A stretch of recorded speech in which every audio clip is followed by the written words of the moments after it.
J.K. Rowling's Harry Potter and the Chamber of Secrets, Chapter 10, The Rogue Bludger. டாபி உறைஞ்சு போய் திகிலோட திகச்சு நின்னது.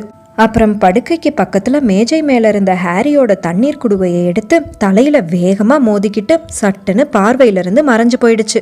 ஒரு வினாடிக்கு அப்புறமா விழிகள் பிதுங்க படுக்கைக்கு குறுக்க ஊர்ந்து வந்தபடியே பேட் டாபி, வெரி பேட் டாபி அப்படின்னு முணுமுணுத்தது. அப்போ ரகசிய அறை இருக்குதுதானா அப்படின்னு மெல்லமான குரல்ல கேட்ட ஹாரி, அப்புறம் இதுக்கு முன்னாடி அது திறக்கப்பட்டதா நீ சொன்னியா? சொல்லு டாபி. மறுபடியும் தண்ணீர் குடுவையை நோக்கி போன டாபியோட எலும்பும் தோளுமான மணிக்கட்டை ஹாரி இறுக பிடிச்சுக்கிட்டான். ஆனா நான் தான் மக்கள் போன் இல்லையே, பின்ன அந்த ரகசிய அறையால எனக்கு என்ன ஆபத்து?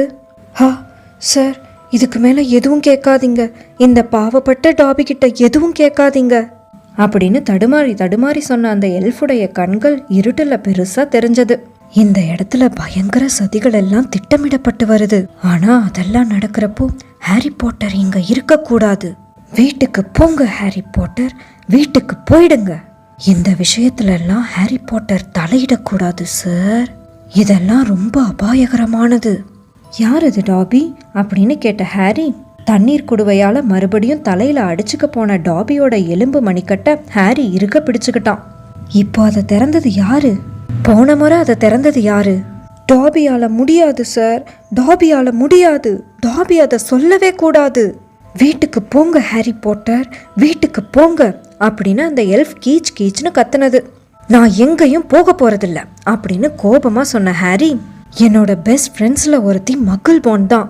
ஒருவேளை நீ சொல்றபடி அந்த ரகசிய அறை திறக்கப்பட்டிருந்தா அடுத்த தாக்குதல் நிச்சயம் அவன் மேலதான் நடக்க போகுது.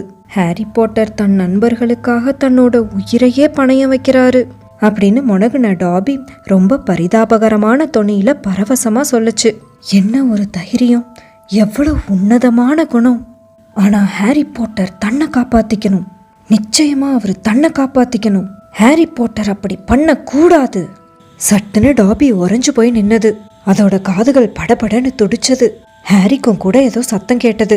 வெளியே உள்ள பாதையிலிருந்து யாரோ நடந்து வர காலடி சத்தம் கேட்டது.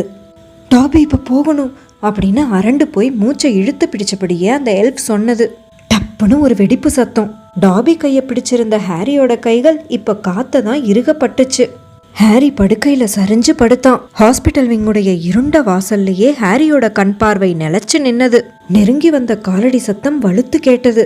அடுத்த கணம் டம்பிள்டோர் நீளமான கம்பளி மேலங்கியும் இரவிலணியும் குல்லாவும் அணிஞ்சு முதுக காட்டினபடியே உள்ள நுழைஞ்சாரு. அவரு ஒரு சிலை போல இருந்த ஏதோ உன்னோட முனைய கைகள்ல ஏந்தி இருந்தாரு. அடுத்த சில வினாடிகள்ல அந்த சிலையோட காலை கையில ஏந்தி ப்ரொஃபசர் மெகானகல் கண்ணில் தென்பட்டாங்க. 2 பேரும் சேர்ந்து அதை ஒரு படுக்கையில கிடத்துனாங்க. மேடம் பாம்ஃப்ரியை போய் கூட்டிட்டு வாங்க அப்படின்னு டம்பிள்டோர் மெல்லமான குரல்ல சொன்னாரு. உடனேயே அவசரமா ஹாரியோட பெட்டை கடந்து போன ப்ரொஃபசர் மெகானகல் பார்வையில இருந்து மறைஞ்சிட்டாங்க. தூங்குற மாதிரி பாசாங்கு பண்ணபடியே ஹாரி அசையாம படுத்திருந்தான். அவசரமான குரல்கள் கேட்டது. வேகமா திரும்பி வந்த ப்ரொஃபசர் மெகானகலுடைய உருவம் தென்பட்டது. தன்னுடைய இரவு உடைக்கு மேல ஒரு மேலங்கியை இழுத்து கட்டினபடியே மேடம் பாம்ஃப்ரி அவங்கள பின்தொடர்ந்து வந்தாங்க. அதிர்ச்சியில அரண்டு போய் மூச்சை உள்ளிழுத்த சத்தம் ஹாரிக்கு கேட்டது.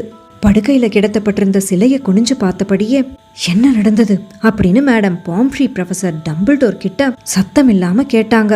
இன்னொரு தாக்குதல் அப்படின்னாரு டம்பிள்டோர். படிக்கட்டுகள்ல கிடந்த இவனை மினர்வாதான் பார்த்திருக்காங்க. அவனுக்கு பக்கத்துல கொத்து கொத்தா திராட்சைகள் சிதறி கிடந்தது அப்படின்னு சொன்ன ப்ரொஃபசர் மெகானகல், அநேகமா பாட்டரை பாக்குறதுக்காக தான் யாருக்கும் தெரியாம பதுங்கி பதுங்கி இங்க வர அவன் முயன்று இருக்கணும்னு நாங்க நினைக்கிறோம். ஹாரிக்கு அதிர்ச்சியில வயிற்றுக்குள்ள சுருக்குன்னு இருந்தது. ரொம்ப கவனமா மெதுவா சில அங்குலம் தன்னை உயர்த்தி படுக்கையில கிடத்தப்பட்டிருந்த சிலைய உத்து பார்த்தான். நில ஒளியின் ரேகை அந்த சிலையோட உறைஞ்சு போன முகத்து மேல விழுந்தது. அது காலின் கிரீவி. கண்கள் அகல விரிஞ்ச நிலைமையில கைகள்ல கேமராவை முன்னாடி நீட்டி பிடிச்சபடி இருந்தான். கல்லாகிட்டானா அப்படின்னு அதிர்ச்சியில மெல்லமான குரல்ல கேட்டாங்க மேடம் பாம்ஃப்ரி. ஆமா அப்படின்னு சொன்ன ப்ரொஃபசர் மெகானகல், ஆனா ஆல்பஸ் மட்டும் ஹாட் சாக்லேட்காக கீழ்த்தளத்துக்கு இறங்கி வராம போயிருந்தா யாருக்கு தெரியும் என்ன ஆகிருக்கும்னு அதை நினைச்சாலே எனக்கு நடுங்குது. 3 பேரும் கீழே குனிஞ்சு காலினை கூர்ந்து பார்த்தாங்க. மேலும் காலினை நெருங்கி கிட்டக்க போன டம்பிள்டோர் உறைஞ்சு போன அவனோட கைகள்ல இறுக பற்றி இருந்த கேமராவை அவனோட கைப்பிடியிலிருந்து பிரிச்சு எடுத்தாரு.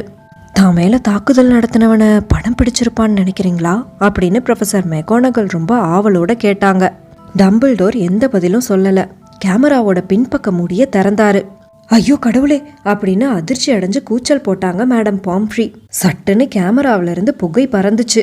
3 அடி தூரத்துல இருந்த ஹாரிக்கு எரிஞ்சு போன பிளாஸ்டிக்கின் காட்டமான நெடி வீசுச்சு. உருகி போயிடுச்சு அப்படின்னு அதிர்ச்சியோட சொன்ன மேடம் பாம்ஃப்ரீ மொத்தமும் உருகி போயிடுச்சு அப்படின்னு சொன்னாங்க.